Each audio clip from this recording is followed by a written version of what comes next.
The following program is rated U for universal audiences and is considered suitable for listeners of all ages. This is a presentation of Dream Realm Enterprises, where dreams are our reality.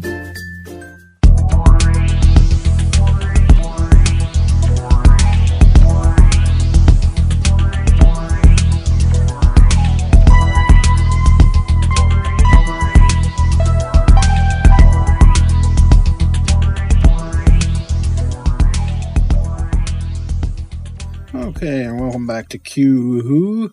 This is your host, Jon Russell, and this is episode 216, season 2, number 16. And today we are going to be taking a close look at, finally, the steelbook release of Doctor Who, The Abominable Snowmen. The new animated release. The last animated release, supposedly for a while. We obviously don't know when or if they're going to continue doing these. I think they will. I don't see why they wouldn't. From what I understand, this one actually, so far, has been selling well. So, if the BBC can see that these are selling well, they'll make an effort to do some more, I'm sure. Even if it's filling in gaps here and there. Like with the Celestial Toymaker, perhaps, the Underwater Menace, the Wheel in Space, do we dare hope? And at some point, of course, they're going to want to tackle a really big story that people really want to see, and that would be like Marco Polo or the Daleks' Master Plan. I think those two eventually will get made. If some don't get made, for whatever reason, it's not going to be the big dogs like those that people really want to see. We may never see the Crusade animated. I don't know. We may never see the Underwater Menace animated because it's not really considered a good story. The Space Pirates, even though I love it, it doesn't get a lot of respect in fandom. And that's just because, we don't have anything to really represent it except for part 2. It's the only episode that exists. There are no telesnaps to that story. So it's a tough sell to fans, that story. But I hope that one gets done eventually because I really enjoy the Space Pirates. I think it's a good story. Is it Robert Holmes' best story? Certainly not. But I think it's a good story and deserves to be animated at some point. Even if it's just the 5 episodes that are missing. So, and it would finish season 6, and that would be great for the box set releases.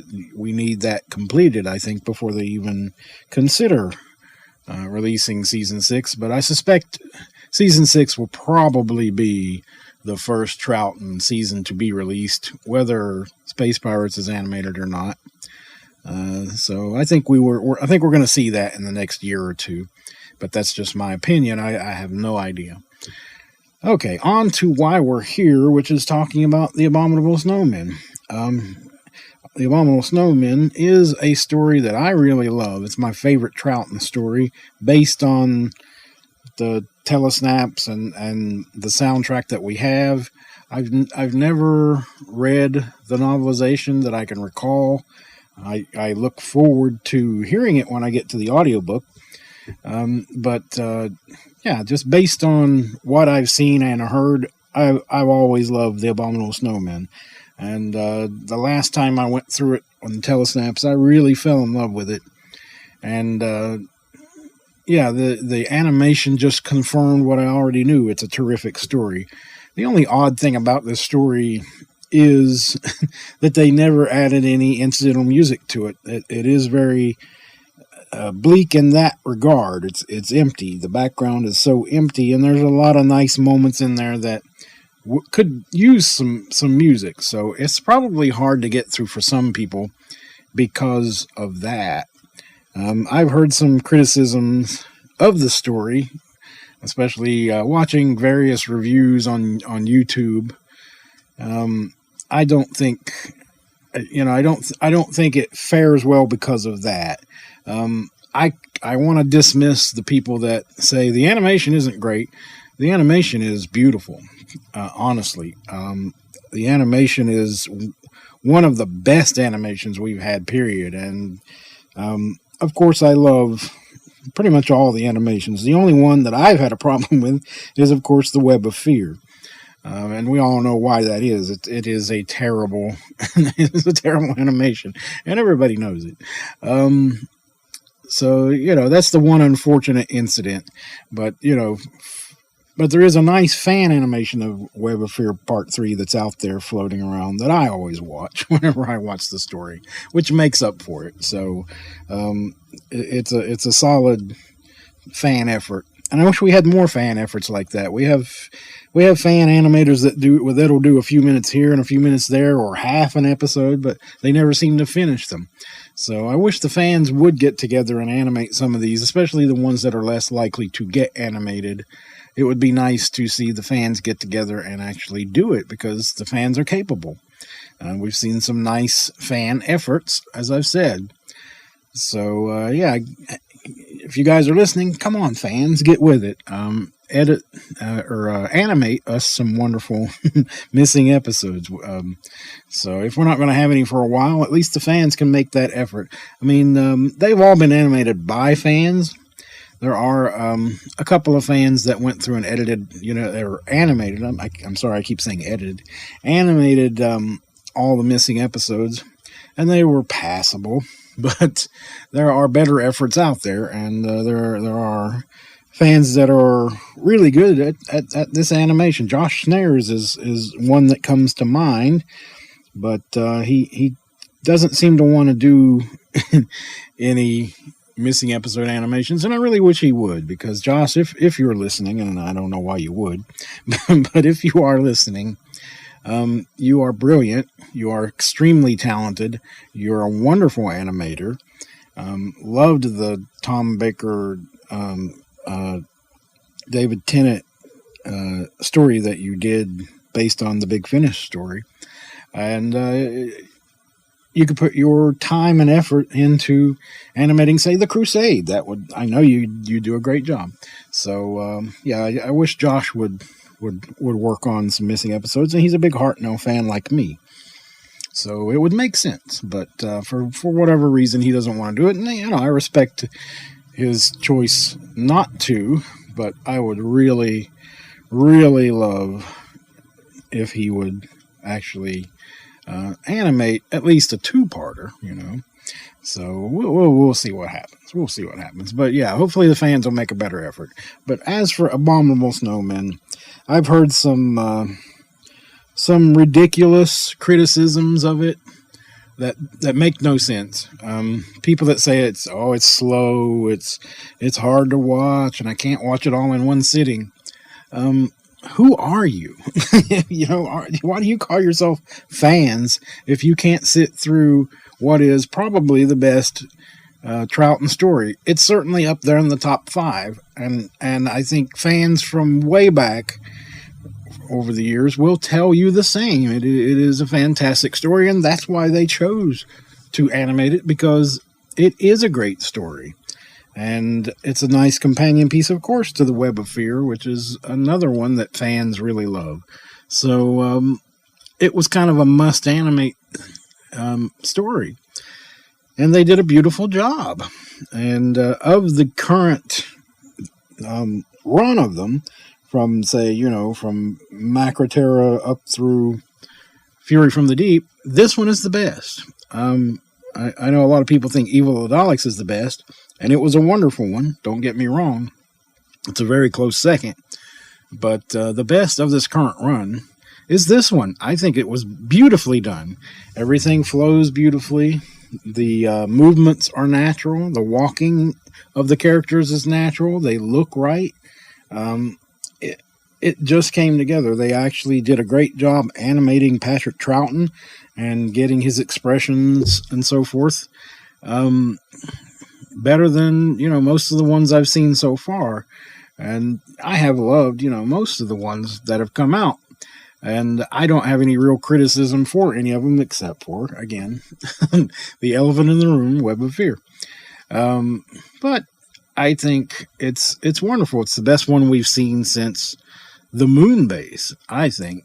And I think it hits better than any of the other animations, except for, just in my opinion, apparently, the Reign of Terror, which I think is the best animation we've ever had, except for one quick moment of one scene, and the 10th Planet and the Moon Base. Those three are my top 3 favorite animations, and I think this one tops everything below that. I think it's better than The Invasion. I think it's better than The Ice Warriors. I think it's better even than, like I said, Evil of the Daleks, which was a really terrific one. And the story itself, I don't think it's slow. I don't think it plods along. I don't think I could sit and I sat and watched it in one sitting, and it was just like, wow, it's over. It moved along beautifully. It paces up very well. The only thing that I, would say is, yeah, there's no music. There's absolutely no music. There's no incidental music, and that it does stand out. I've never noticed that before, though. That's the weird thing. I've watched episode 2, the existing episode, 1,000 times over the years and never noticed that we didn't have any incidental music. I've watched the telesnaps, never noticed that we didn't have any incidental music until people were pointing it out, reviewing this particular release. And I'm just like, wow, wait, what? And I had to watch it to find out for myself. And it's true. Although there are some lies out there in the reviews, because I've seen some reviews where people said, oh, there's no close-ups. It's all wide shots and mid shots. That's not true either. There are close-ups within the production in this animation. It does happen. They're not often, but it happens. So I don't understand fans. I just don't understand fandom. Before it even came out, people were complaining about it. That's the sad thing about fandom as it stands today. And I think a lot of it has to do with most of the people who are looking at these and reviewing these. They're more modern fans. They like the new series, and the new series moves at 90 miles a minute. Everything comes at you real fast. Comes at you so fast that you don't often see the problems with the scripts and so forth, because it comes at you at 1,000,000 miles an hour, and you have to stop and think about it and rewatch it and go, oh, wait a minute. That wasn't that great, was it? But I just think that they're bombarded with so much of this mediocre crap that moves at 90 miles an hour. But I think that has a lot to do with it, why people criticize things like this, like the Abominable Snowmen in particular. And they think, oh, it's so slow. And it's really not. It's paced out perfectly to 6 episodes. And I heard another reviewer that really annoyed me that said he can't handle 6-parters. Well, if you can't handle 6-parters, then you don't like the classic series, because most of them are made up of 6+ episodes. Yeah, the standard became 4 episodes in the 70s, ending the season usually with a 6-parter. But through the 60s and the early 70s, most of the stories were longer. So if you don't like the longer stories, you don't like the classic series, so don't even bother. And then there was this pathetic idea presented that next time they do animations, they should just do cut-down versions and make them no longer than 90 minutes. And if it's a longer story, just work around some of the material and make it fast, make it pace up. This is a disgusting idea. I wouldn't waste money on. I mean, who decides what's worth animating and what has to be left on the cutting room floor? You're not honoring these classic stories if you do something like that. You would be dishonoring them, and it would be a dishonor to the fans and the people who worked on those. So that would be, to me, the biggest sin of all. Apart from trying to just remake them with a whole new cast nowadays and just get supposed lookalikes and sound-alikes, that would be even worse. So I'm not up for either of those ideas, and I don't even want to hear about it.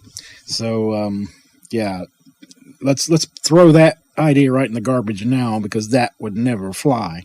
And you would destroy any chance.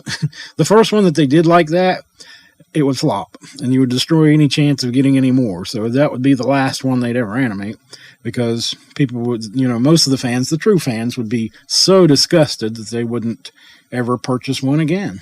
And they wouldn't purchase that one, I can tell you that. So, bad idea. At any rate, yeah, I'm just disappointed with the fandom, as I normally am, because the fandom is always overcritical.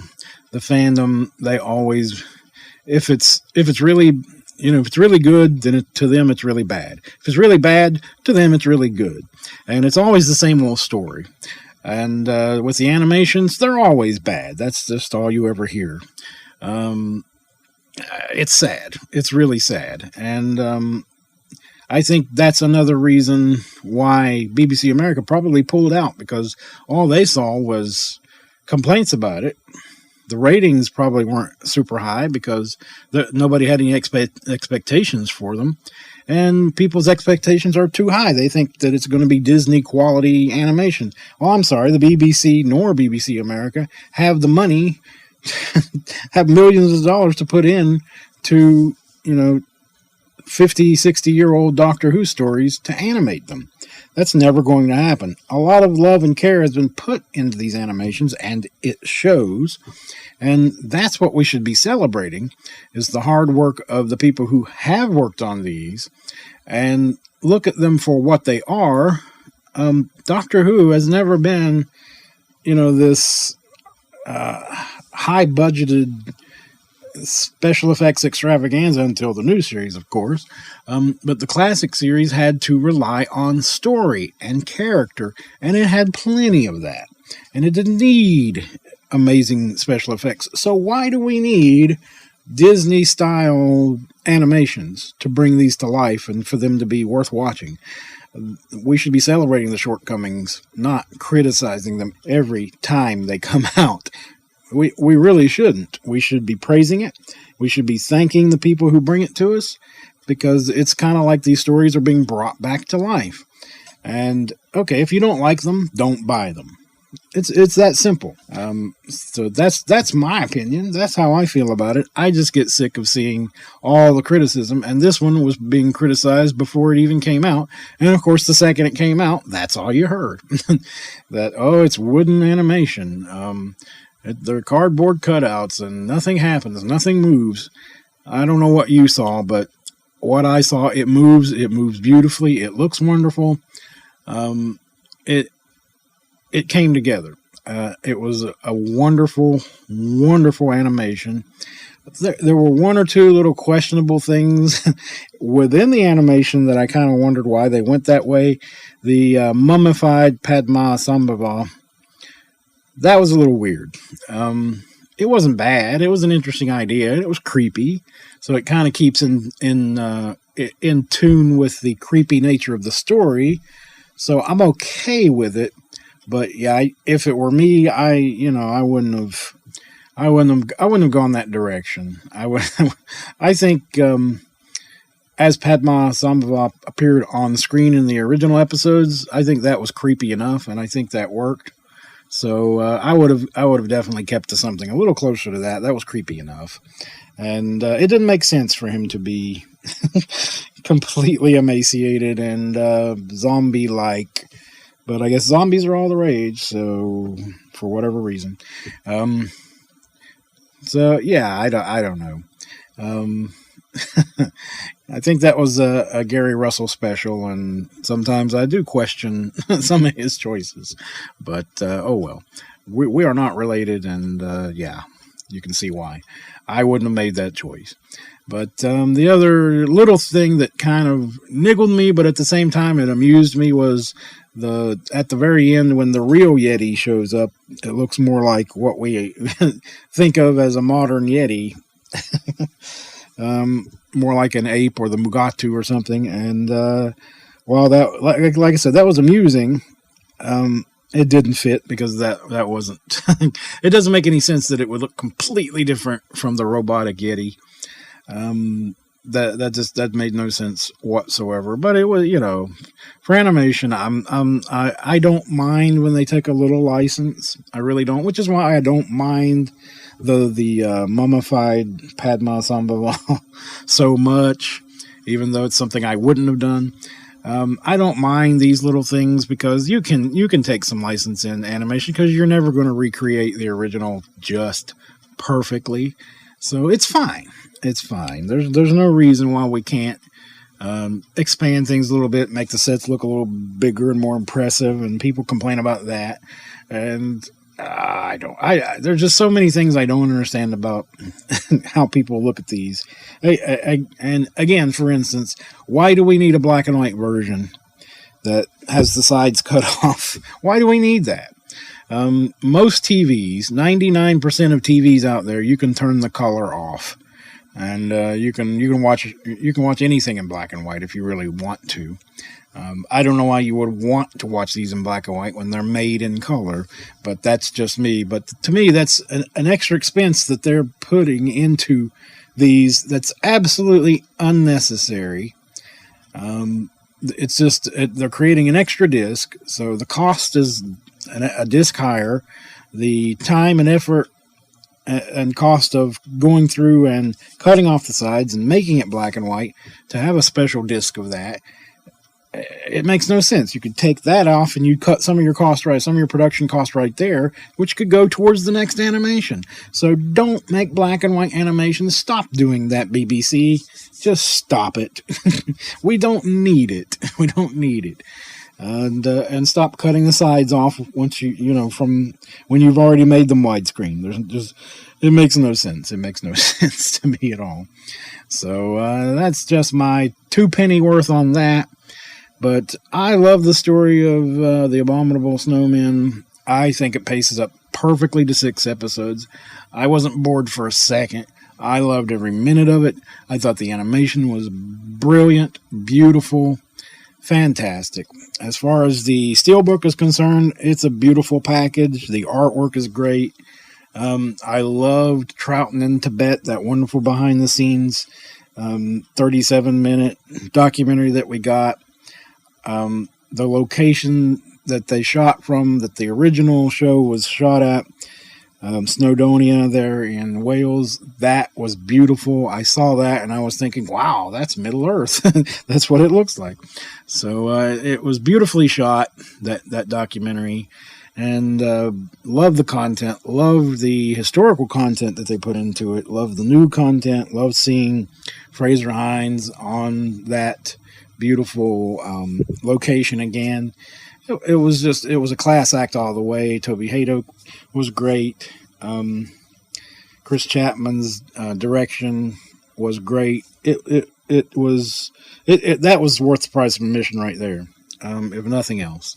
And I even checked out some of their Telesnap reconstruction, and they did do some interesting CGI stuff in there. This is a little silly looking, but it was okay. It was okay. I personally, I like the telesnaps, but I'm not a huge fan of them, and I would much rather have animation than having to sit and watch a slideshow, even if there is some CGI thrown in there. But CGI Jamie is no comparison to animated Jamie.